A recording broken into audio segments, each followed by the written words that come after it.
Assalamualaikum Tetaplah bersyukur dan ingat kepada Allah SWT. wabarakatuh.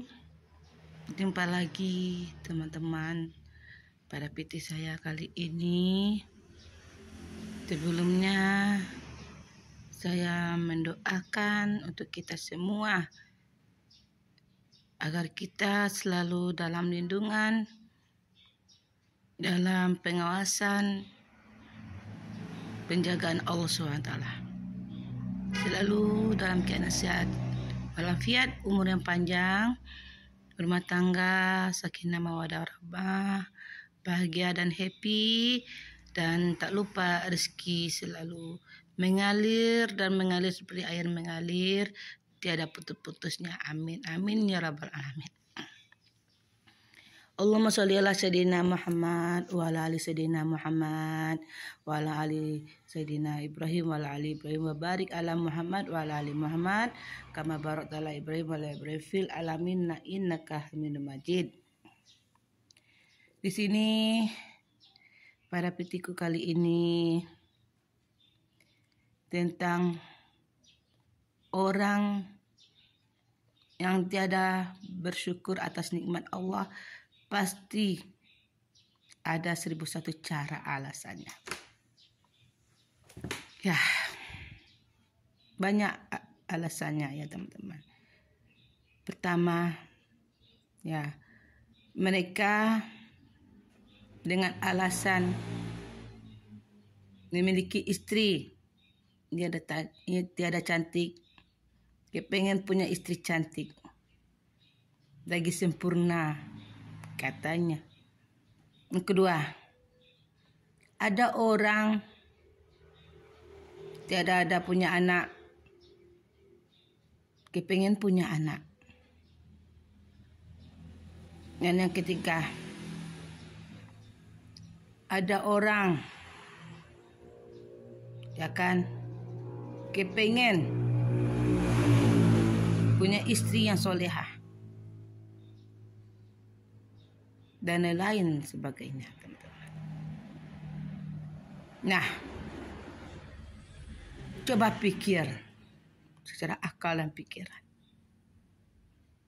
Coba tengok ke bawah, jangan tengok ke atas selalu. Masih ada orang yang di bawah kita yang sampai saat ini belum punya pasangan, istri maupun suami maupun anak. Mereka kepengen punya anak, kepengen punya istri, kepengen segala-galanya. Jadi teman-teman, hargai, bahagiakanlah pasangan kita maupun anak kita. Cukup hentikan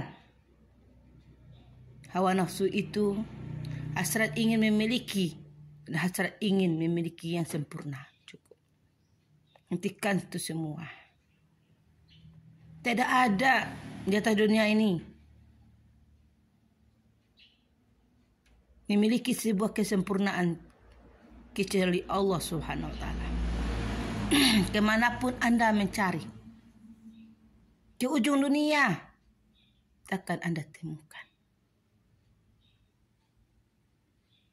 Ya teman-teman, syukuri nikmat yang telah Allah berikan.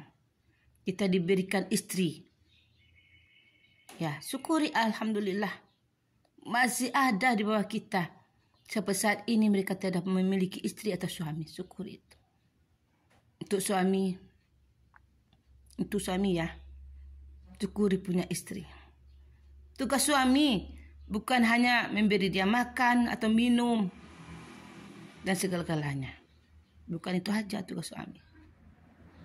Tugas suami itu mendidik, mengayomi, mengajak, memberi contoh suri teladan kepada istri dan anak.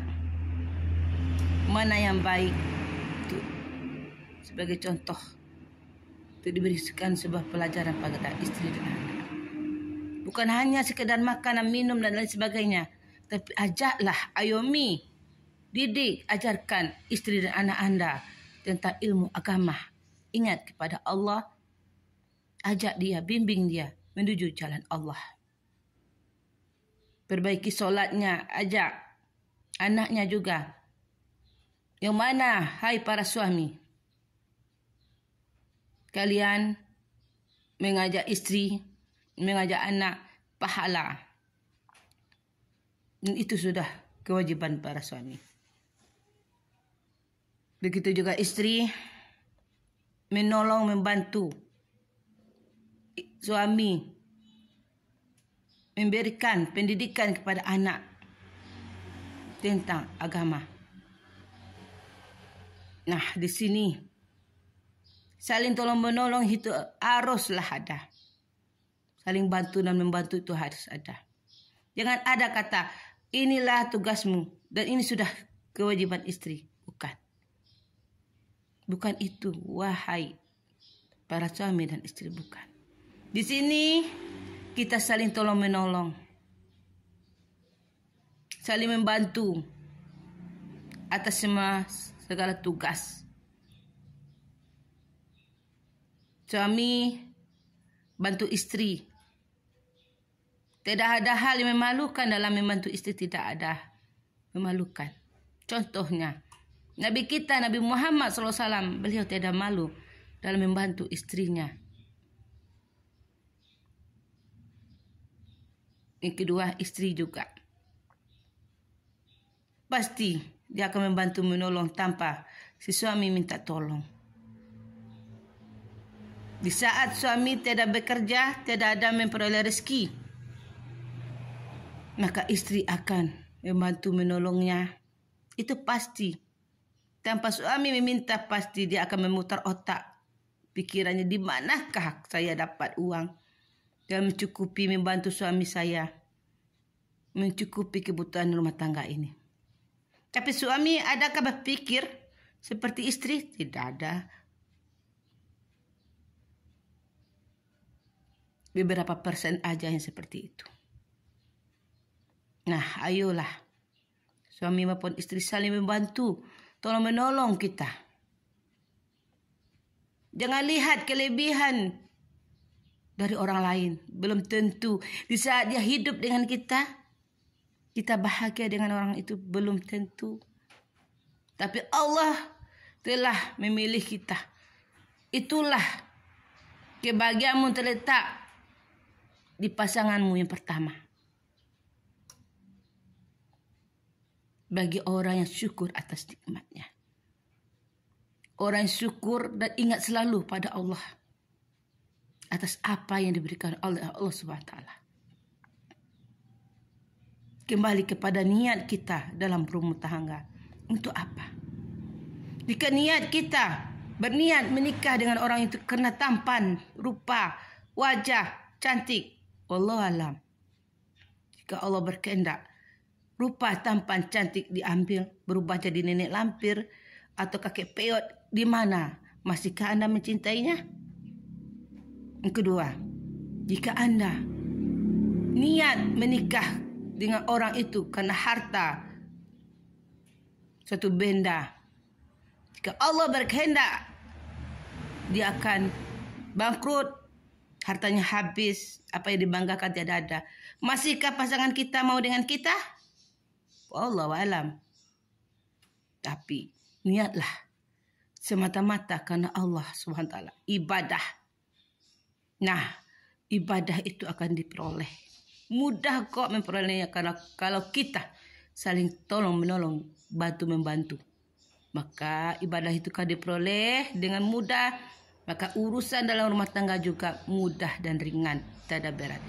Jadikanlah pasanganmu itu sebuah ibadah. Janganlah suatu beban bagimu. Jika engkau menganggap pasanganmu sebuah beban, maka Allah akan mempersulit jalan hidupmu. Kedua, wahai para suami, dengarkan, buatlah istri Anda tersenyum bahagia, maka rezeki Anda akan mengalir sederas-deras. Assalamualaikum warahmatullahi wabarakatuh.